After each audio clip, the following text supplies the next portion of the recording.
Thank you very much, Alan, for the warm welcome. May I ask maybe for people to defragment a little bit, because there are some people that still want to join, so move together a little bit. Unfortunately, we had some technical problems this morning. Fortunately, that means I had no time to be nervous. Tools that help you get your experiments under control is the title of the talk as you've seen it in the program. But as it goes, the essence of one wants to say sometimes only appears when you actually start doing the work. So in retrospect, I think reproducibility in theory and in practice would have been the more fitting title for this talk, because I want to talk about how can we as data scientists work in a more reproducible manner, and how can tools support that.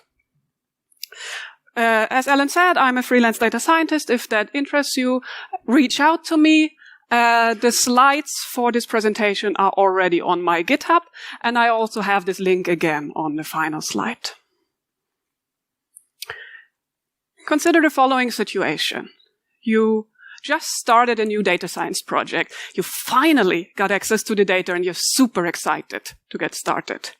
And you start making your first explorations, a few plots, everything looks really nice. There seem to be no obvious problem with the data. You're really itching to get that first simple model trained, and that looks promising too.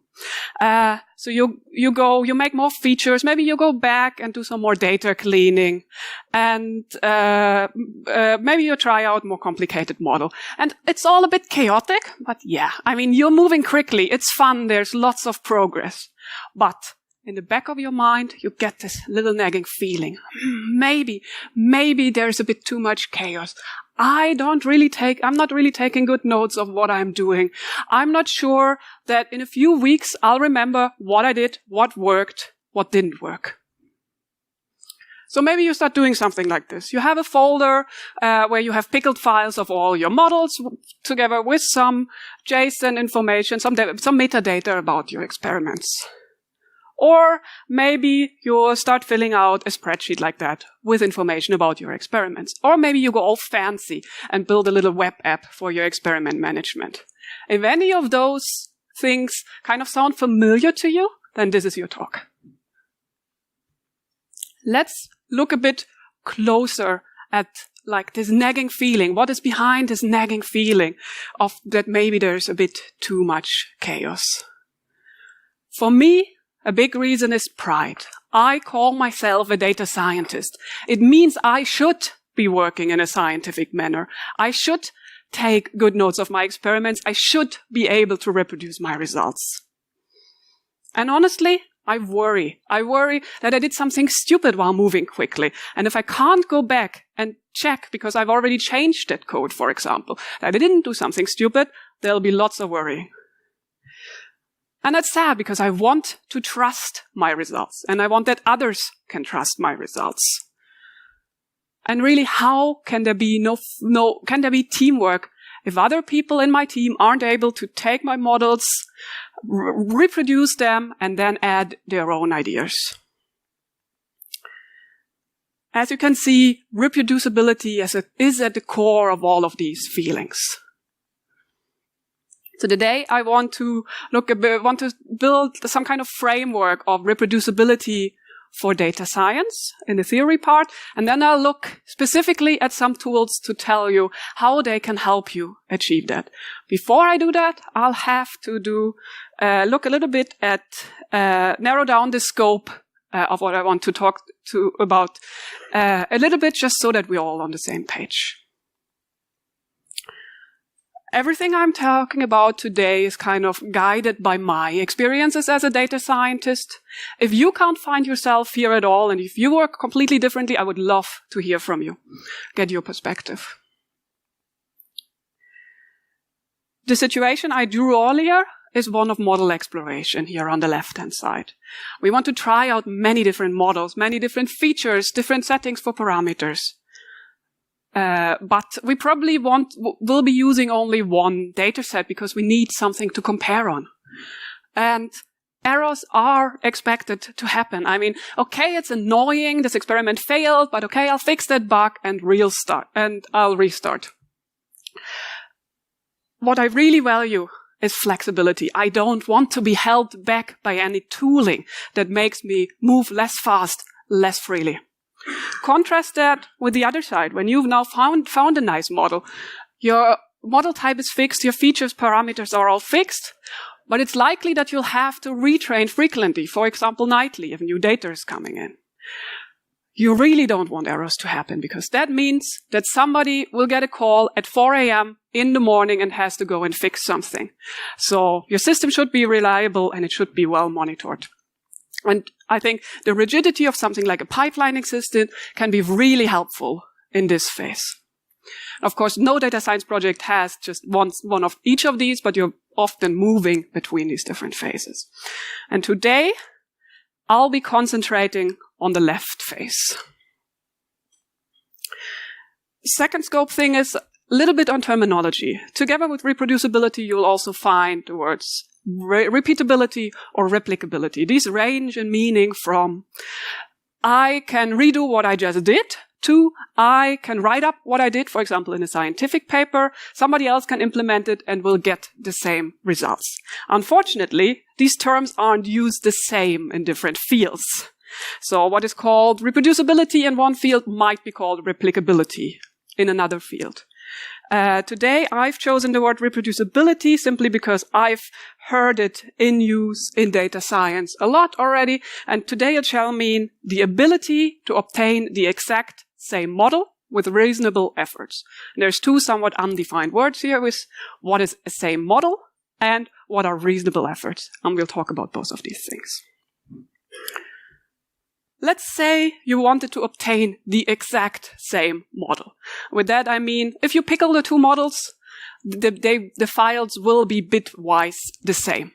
Well, obviously, you need the exact same data, the exact same code, the exact same command line or environment variables. If your model uses randomness in any way, like a random forest or random weight initialization in the neural network, you will have to set the exact same random seed. Different versions of, for example, scikit-learn might differ slightly in their implementations. So you need to use the exact same versions of your language libraries. Different versions of Python, for example, differ also in their behavior. Look at the difference in floating point behavior between Python 2 and 3.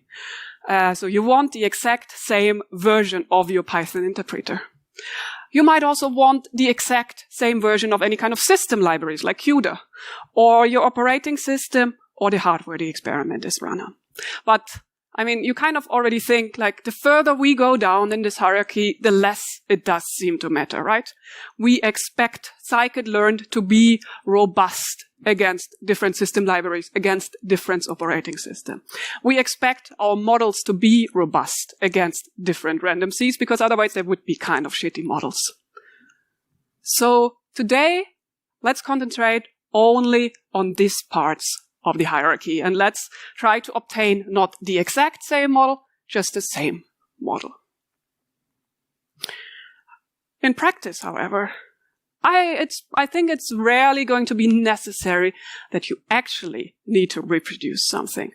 What is important is that you can if you need to. A little bit like backups.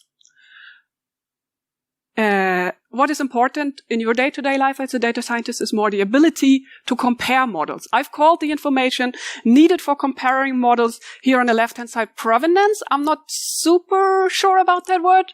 Again, would appreciate some feedback. You see how the information on the left-hand side aligns with the information on the right-hand side. So, for example, if you wanted to compare two models, you don't care to look at the actual data that these two models were trained on. What you care about, were they trained on the same data or not? So you'd simply need some kind of identifier, and that could be an explicit version, or it could be a hash calculated over the data set. And how you do this comparison, there's an obvious UI for that. It's something like this kind of experiment table, often called a leaderboard, where you have some kind of meta, so it's one row per experiment, and you have some kind of meta information for every experiment, like here I use the timestamp, as well as these provenance attributes we saw on the previous page. as well as, of course, any kind of metrics that you want to compare your models on. I have seen a lot of tools allowing you to give a name for your experiment. I personally don't find that very useful because it will quickly end up filling up with useless information like this. I like to think of my experiment as being characterized by their combinations of provenance attributes. So I want to sort, I want to filter, I want to search by these kind of things and not by a name I made up at some point. Let's look a bit more in detail at these parameter columns. Like parameters are, here I mean anything that steers how you get from your raw data to your final result. And that might mean steering the way you do your data cleaning, steering the way you do data imputation, steering if you do oversampling or undersampling, steering how you do your feature engineering, and of course the hyperparameters that you give to the model. And there's different ways of getting your parameters into the system, of course. Command line parameters, environment variables, config files, or simply having them in code.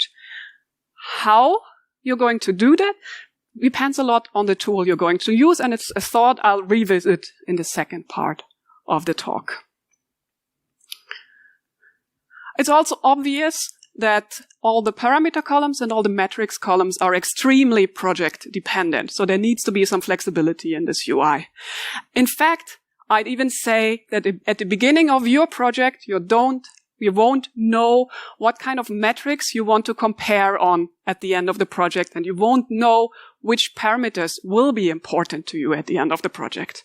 And that means that for some older experiments, you will not have stored relevant parameters. You will not have recorded relevant metrics. I think this is a compromise, a pragmatic compromise that we need to make here, that is unavoidable if you don't want to get into some kind of analysis paralysis at the very beginning of the project, where you want to set up everything perfectly from the beginning. The troubles now start when the left-hand side, the provenance, and the right-hand side, reproducibility, get out of sync, meaning what is in the table doesn't reflect the experiment that you've actually ran. And that can easily happen. Let's say you ran an experiment, made some changes, started it again, and oops, you forgot to do your git commit of the new code. And if your provenance is the most recent git commit hash, then of course there will be wrong information in that table. It does not reflect the actual experiment that was run, and your experiment will not be reproducible. Or let's say you installed the newest version of scikit-learn because it implements that fancy new algorithm you wanted to try out.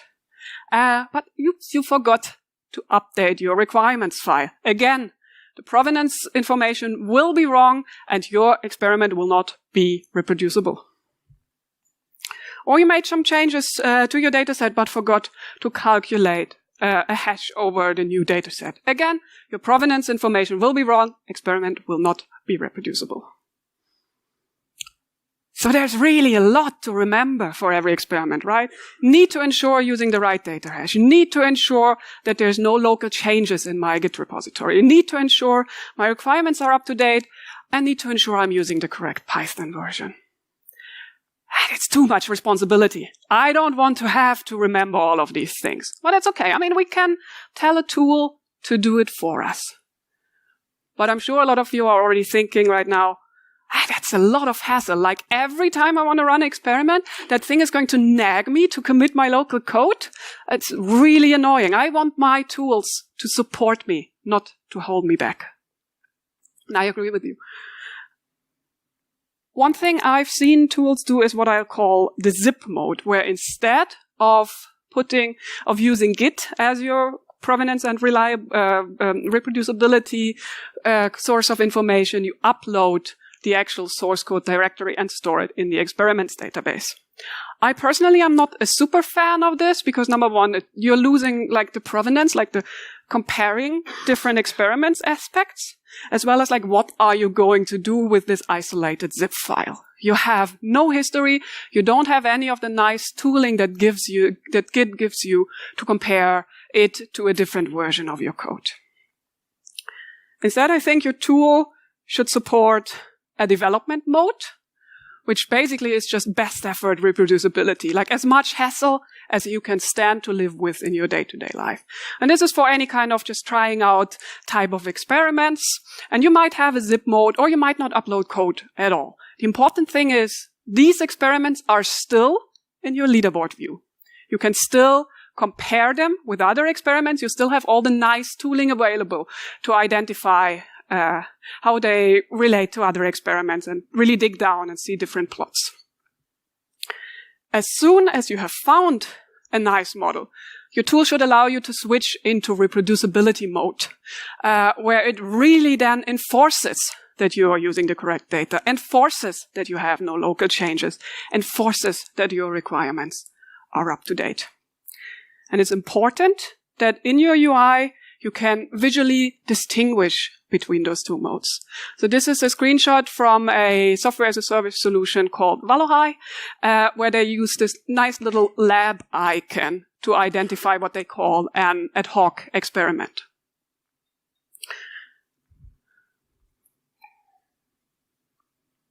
But let's drive this thing with the modes a bit further.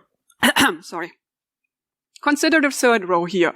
I'll call it reproducibility ++ mode, where you're not actually running the experiment on your local machine, but you're running it on some remote machine. And this gives you the added reproducibility bonus that you know your code can run somewhere else. You know you're not using some random file somewhere on the file system that you at some point linked to your project.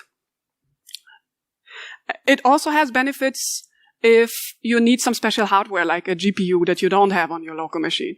So you start developing locally. As soon as you need to, you'll send this experiment somewhere remote. We can drive that even further. Why not something similar to a CI, continuous integration mode, where it's not actually I who says, this is an experiment I want to be recorded, but rather I work on a different branch, and as soon as I'm ready, I'll open a merge request or a pull request, and the CI will pick up on it and run my experiment on a remote machine. I've seen one software as a service solution do something like that. It's called Gradient. And it does similarly like a CI system plug into GitHub and directly tells you if the experiment worked or failed. Unfortunately, I have to tell you this didn't really work, but in principle, I really like this setting. I'm not sure if this should be called like continuous evaluation, continuous experimentation. Both terms I've actually already seen other people use in data science literature, meaning something completely different. So let's see what will prevail. The question now is, how do you want to work? Which of those modes works for you? How much hassle can you stand in exchange for the freedom from worrying?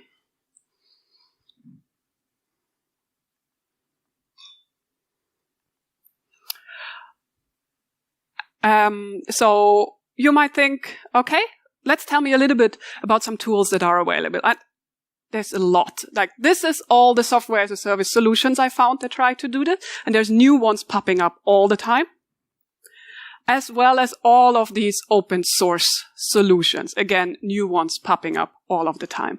I'll concentrate on the open source ones today. Let's remove all the ones that did not have a Git commit in the last year.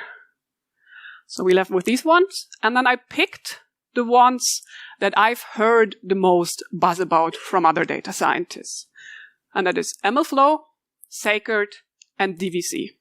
Both MLflow, so there will be a tutorial on MLflow tomorrow morning, as well as another talk that does seem quite similar to my talk, that also mentions DVC tomorrow morning, unfortunately at the same time.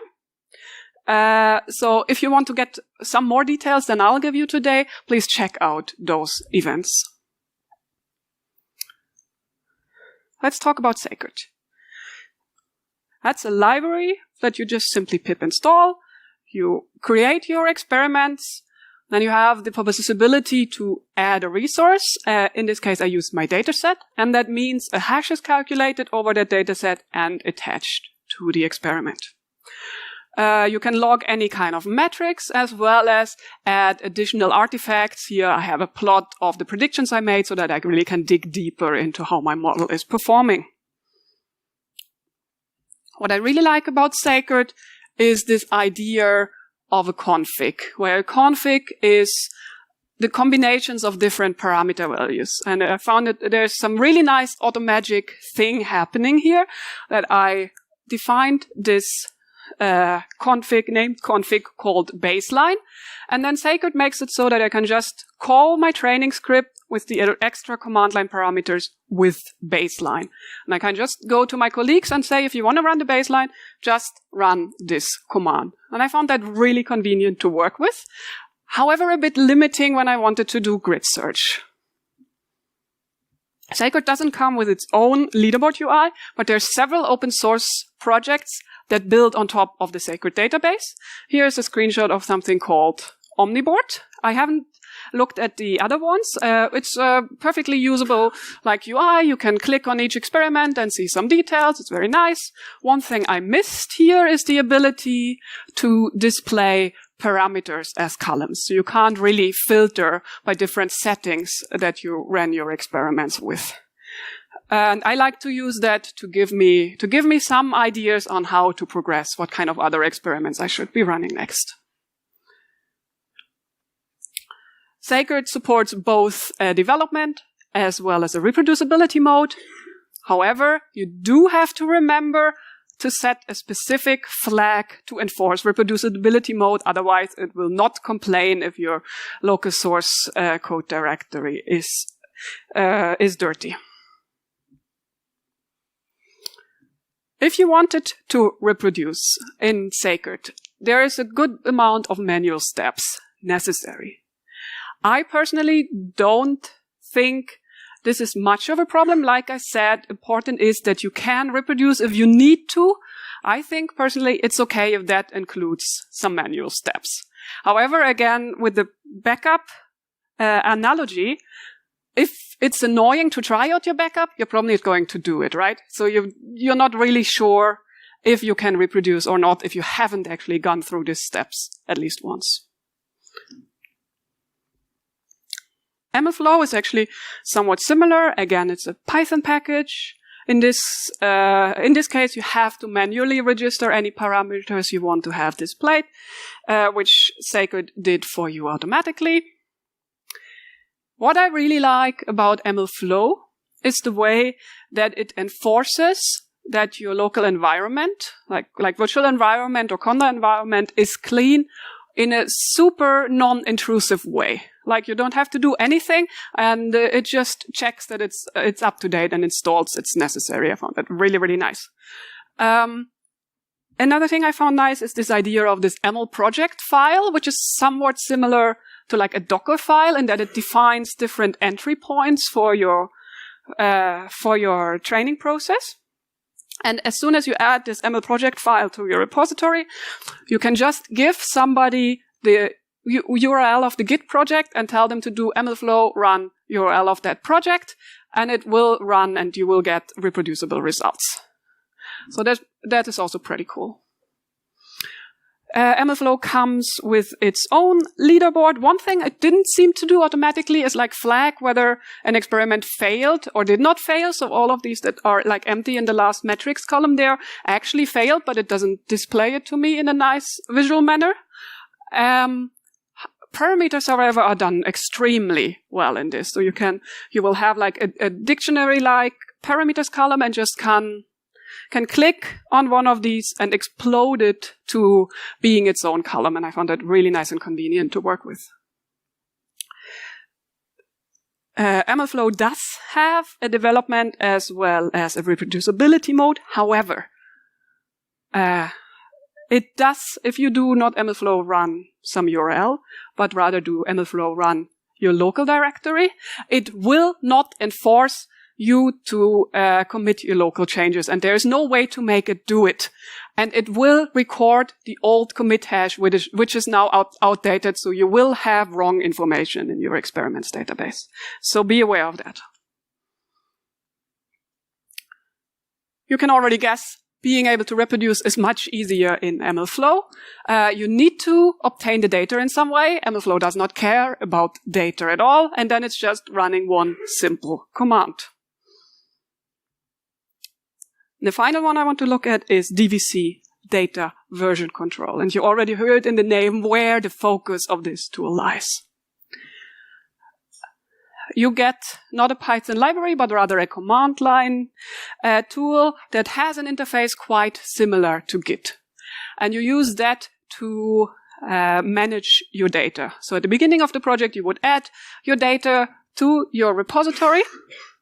And then DVC works in a pipeline manner, meaning you set up a pipeline from your raw data to your final results.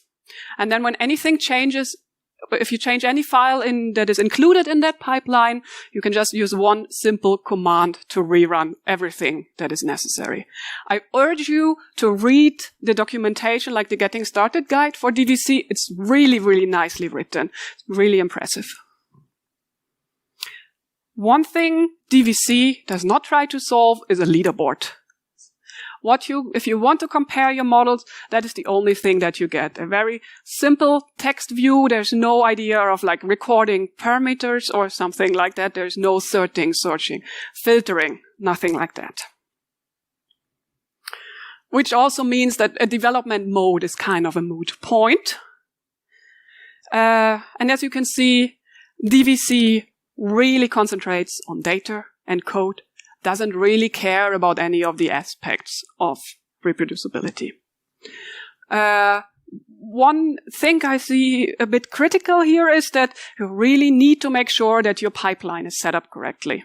If you add a new data set or file, or if you add a new script file and you do not include that in the pipeline, then DVC will not know that it needs to rerun something if you changed that file. So there's definitely a need for code review so that you review other people's pipelines. Reproducing with DVC is the most straightforward for all of the tools I've showed you, because you really don't even have to get the data. DVC does all of the things for you. And the question now, again, is how do you want to work? I think these tools kind of reflect how their developers want to work as a data scientist. Does that match how you want to work? Maybe one of the other tools out there are the right ones for you. I hope that with the framework that I've given you, that you are able to go and evaluate how well the tool does on reproducibility and how well it matches the way that you want to work.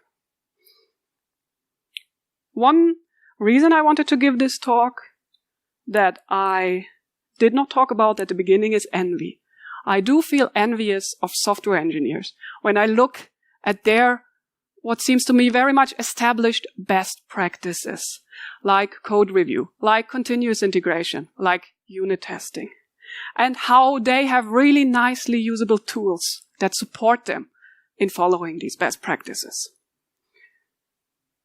I do recognize, however, of course, data science is a much younger discipline. I hope that with talks like mine and other similar talks at this and other conferences, we can have a discussion about what should our best practices be and how should tooling look like to support these best practices. So the thought I want to leave you with today, the question I want to leave you with today is, how do we as data scientists want to work? Thank you.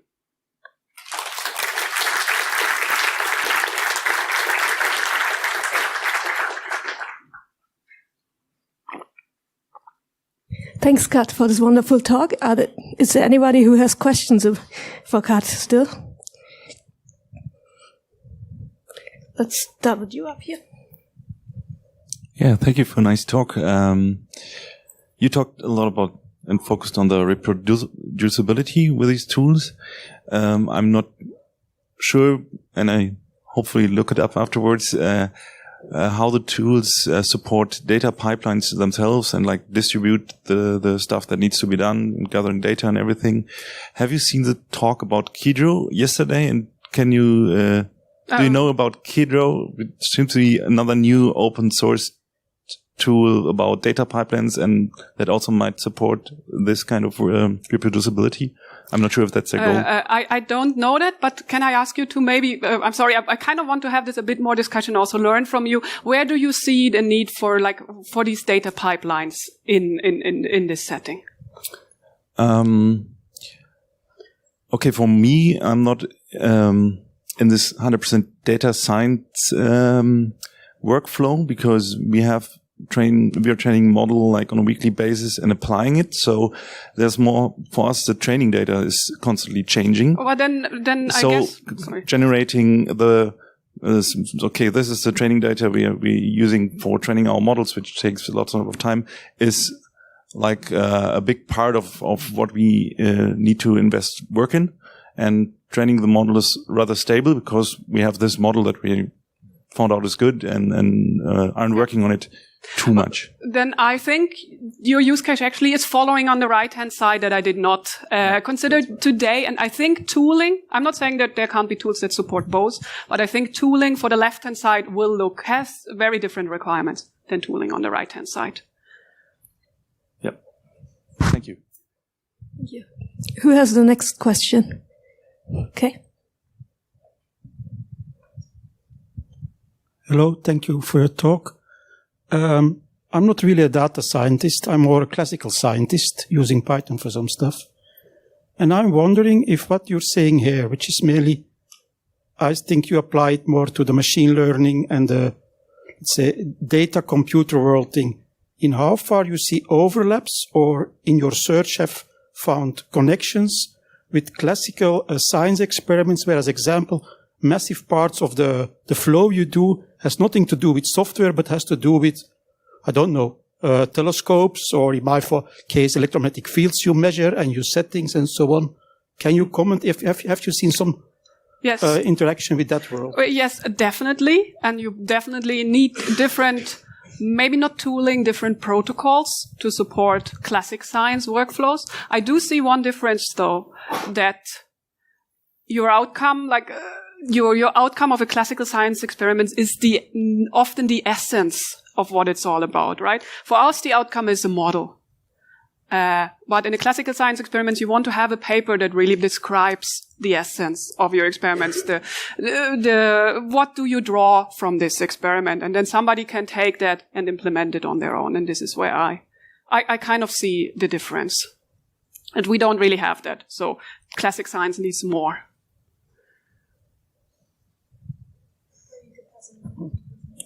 Thank you for your talk. It was great. And I wanted to ask you that you've been talking about all of these tools like DVC, Flow, and so on. Don't you think that they kind of cover all the important stuff, but it feels like one of them covers one important thing, another important thing? Can we do something like contribute to those tools, or should we develop something else? Because in my practice, when I tried to use all of them, it was I need this, but it lacks something of another tools has. So I ended up in building something more or less custom, which wasn't really convenient, because when you're just one data scientist, you cannot build something really convenient, great in terms of code quality, UI, and all this kind of stuff. So what do you think about that? I completely agree with you. None of these tools really covers all the bases. So far, they are the best that we have. All of these are open source tools, so yes, you can contribute. I kind of want to take up again this idea of a discussion. Not just me telling you how I work and how that influences what kind of tools I would use, but rather that we have a discussion and find how we work, what our best practices and our tooling could look like. And I don't think we are there yet. I completely agree with you. Maybe you over there. Hi, and thanks for your nice talk. I was a little bit wondering, is there still a place in your kind of model exploration development workflow for Jupyter Notebook? Or are you doing everything in separate scripts? Because I think most of the tools you showed, they were all kind of working on Python scripts. So maybe you can elaborate a little absolutely. bit on that. I did expect that question. I do love Jupyter Notebooks as a tool for any kind of exploratory work, for plotting, for visualization. I do not believe that it is the right tool for running reproducible experiments.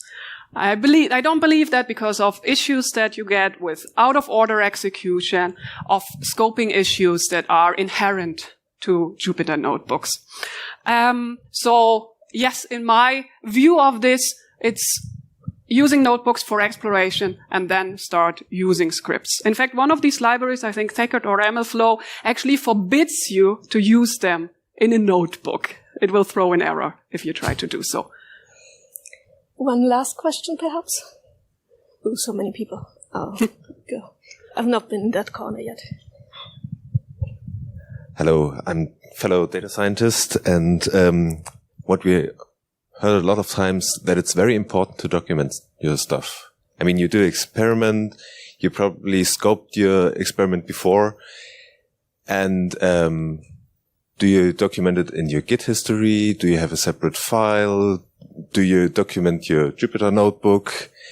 I mean, you can put your documentation at a lot of places, but I think it's very important if you establish some workflow like this, that you have also then an overview, what you have done, and also to do it in a consistent way. And I've tried a lot of ways to do it, but I haven't come up with a good solution, I would say, because it's always a little bit different. I can't offer you a good solution either, especially for like this whole, like, writing some kind of report or final documentation about what you found in this project. I'm sorry, I can't answer that part of the question. However, I want to point you again to the Git mode. Well, I'm not searching for it now, because in that mode, you need to have everything to run that experiment somewhere, right? It needs to be documented in some kind of file that sets up your continuous experimentation framework. And thereby you do have documentation by the sheer necessity of having it. So it's not text somewhere, it's in a configuration file, and anybody who wants to manually reproduce on their machine can look at that file and get all the information they need on how to get set up. And I find that a really nice, like, implicit documentation benefit that you also see in a lot of software engineering tooling. Thank you very much, Kat. Thanks for the wonderful talk again.